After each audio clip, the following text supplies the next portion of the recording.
बहुत सारे लोगों का इंटरेस्ट है, बहुत सारे लोग पूछ रहे हैं कि आगे क्या होगा। पिछले साल कोरोना के सबब आज़मीन हज की तादाद 10,000 मकामी अफराद तक महदूद कर दी गई थी, जिसकी वजह से हज के लाखों ख्वाहिशमंद मुसलमान जो पाकिस्तान में भी बहुत बड़ी तादाद में हैं हज की सआदत से महरूम रहे थे। और इस साल सऊदी अरब की जानिब से हज पॉलिसी का ऐलान किया गया है, जिसके तहत वैक्सीनेशन की लाजमी शर्त होगी और SOPs पर सख्ती से अमल दरामद करना होगा। इसी की वजह से रवा साल हज ज्यादा महंगा होने का भी इम्कान शुरू से कह दिया गया था। इसका इशारा आपको याद दिला दें, वफाकी वजीर मजहबी अमूर नूरुल हक कादरी साहब भी दे चुके हैं। सऊदी अरब आने वाले आज़मीन को 72 घंटों के लिए क्वारंटाइन में भी रखा जाएगा, जिसके 48 घंटों बाद उनका दोबारा कोरोना टेस्ट किया जाएगा। काफ़ी SOPs हैं वैसे इसमें। सऊदी हुकूमत की जानिब से रिहाइश और सफरी सहूलियात में खुसूसी रियायतों का भी ऐलान किया गया है, लेकिन बसों में कम मुसाफिर और रिहाइश गाहों में ज़्यादा जगह पर महदूद अफराद ठहराए जाएंगे, जबकि वैक्सीन का खर्चा अलग है। लिहाजा इस साल हज अखराजात में मामूल से इजाफा ही मुतवक्के है। ऑब्वियसली हर चीज़ महंगी बिल्कुल। और नूरुल हक कादरी साहब की जानिब से आज़मीन हज को तरजीही बुनियादों पर वैक्सीनेशन फराहम करने का भी कहा गया था, लेकिन अब तक बाकायदा हज पॉलिसी का ऐलान नहीं किया गया है। ज़ाहिर है हमारी यहाँ माशाल्लाह जिस तेज़ रफ्तारी से तंज में कह रहा हूँ वैक्सीनेशन का अमल चल रहा है, by the way as compare to the rest of the countries in the region बहुत स्लो है। अगर आपको लग रहा है कि हमारे यहाँ अगर आपने 2-4 लोगों का इर्द गिर्द सुन लिया कि उन्हें वैक्सीन लग गई है, तो ये कोई बड़ी बात नहीं है। बाहर दिगर ममालिक जो हमारे हमसाया ममालिक को भी आप देख लें, आप बांग्लादेश देख लें, नेपाल देख लें, आप इंडिया देख लें, आप श्रीलंका देख लें, कहाँ से कहाँ पहुंचे हुए हैं ये लोग वैक्सीनेशन को लेकर। हम तो अभी 21 मार्च का मैं ग्राफ देख रहा था, हम अभी तक फ्लैट ही हैं उस ग्राफ में। बिल्कुल हम लोग फ्लैट हैं और हमें कोई ज़्यादा कंपैरिजन करने की ज़रूरत नहीं है। हमें नज़र आ रहा है ना, पता ही है कि कितना स्लो ये प्रोसेस है। बड़ा अच्छा प्रोसेस है, जो जा रहे हैं उनको बहुत ही अच्छा सहूलियात हैं। इट्स एक्सीलेंट, हर कोई तारीफ कर रहा है, लेकिन इसको ज़रा जल्दी करने की ज़रूरत है। जी हमारे साथ मौजूद है इस वक्त पार्लिमानी सेक्रेटरी मजहबी अमूर आफ्ताब जहांगीर साहब। आफ्ताब साहब, सऊदी अरब की जानिब से वाज़ेह कर दिया गया है कि इस बार भी हुजाज जो हैं वो इंतहाई महदूद तादाद में होंगे, वैक्सीन के बगैर नहीं आ सकते, और भी कई सख्त शराइत बताई हैं। तो क्या पाकिस्तान इस सब पर अमल करने के लिए तैयार है? हमने 4C किया हुआ है, तैयारी पूरी है? इस दफ़ा अब उन्होंने अभी जो है ऐलान किया है कि जी वैक्सीनेशन ज़रूरी होगी और 72 घंटे की क्वारंटाइन भी होगी, तो उसके बाद जो है वो उसके बाद भी महदूद तादाद में हुज्जाज को जो है इजाज़त दी जाएगी।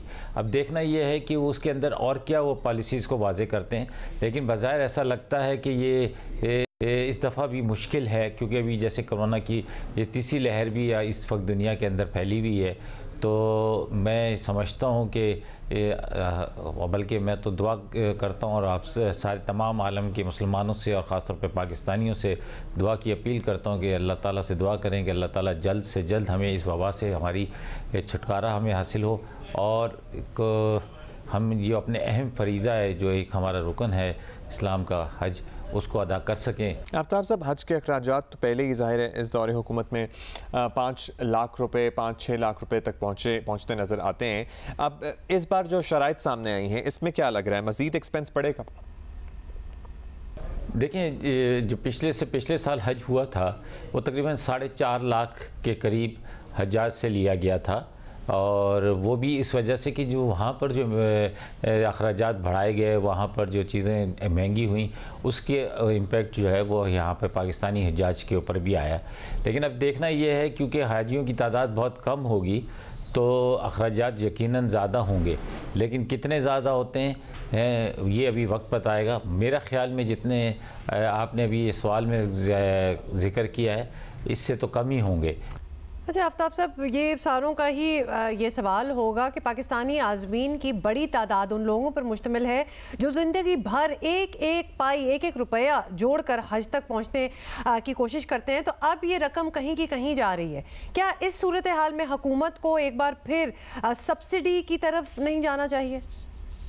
बिल्कुल, हमारी कोशिश भी होगी, और हम प्राइम मिनिस्टर साहब से भी और हुकूमत से भी दरख्वास्त करेंगे कि ये फरीज़ा जो है ये बड़ी गरीब, ख़ास तौर पे गरीबों के लिए तो बड़ा अहमियत का हामिल होता है कि सारी ज़िंदगी वो पैसा जमा करते हैं और फिर ज़िंदगी में एक दफ़ा हज अदा करते हैं। तो उसमें जो है यकीनन कोई ना कोई सब्सिडी हुकूमत को देनी चाहिए, और हम कोशिश भी करेंगे, अपनी वजारत की तरफ से भी अपील करेंगे गवर्नमेंट से, और एज़ बहैसियत एक मेंबर कौमी असम्बली इस बात को हम असम्बली में भी उठाएंगे कि हाजियों के लिए कोई ना कोई रिलीफ पैकेज जो है वो ज़रूर दिया जाए। आफ्ताब जहांगीर साहब सेक्रेटरी हमारे साथ मौजूद थे। बट हज के लिए तो पहली शर्त यही है कि आप इस्तिताअत रखते हो हज करने की।